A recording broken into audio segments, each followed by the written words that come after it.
Alright, so watch till the end so you don't miss out on any crucial information, especially if you're thinking about starting your own school group. So first, let's understand what exactly a school community is. School is an all-in-one platform that combines community, online courses, and scheduling, all under one roof. It's like Facebook groups, Zoom, and Kajabi had a baby but cleaner and way easier to use. Here's how it works.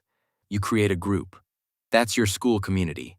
Inside that group, you get a community tab. Think of it like a forum or discussion board where members post questions, wins, updates, or anything else. And a classroom tab. This is where your courses or modules live.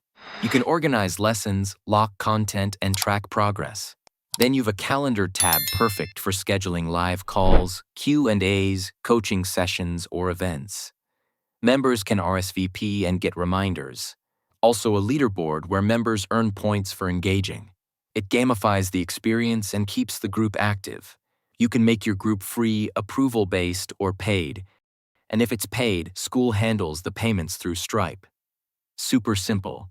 Now here's something cool, School Discover. It's like a built-in search engine for communities. If you make your group public, people can find it through the Discover tab on School. So if someone's browsing topics like fitness, marketing, AI, or entrepreneurship, and your community fits that niche, they can discover it and join right there. This makes it easier to grow your community without running ads or sending traffic from social media. The best part? It's minimal and distraction-free. No ads, no algorithm messing with your posts, and everything is built for community and learning.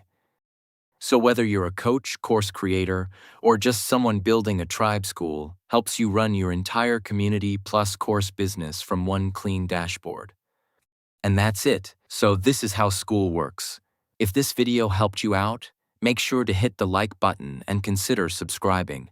Thanks so much for watching, and I'll see you in the next one.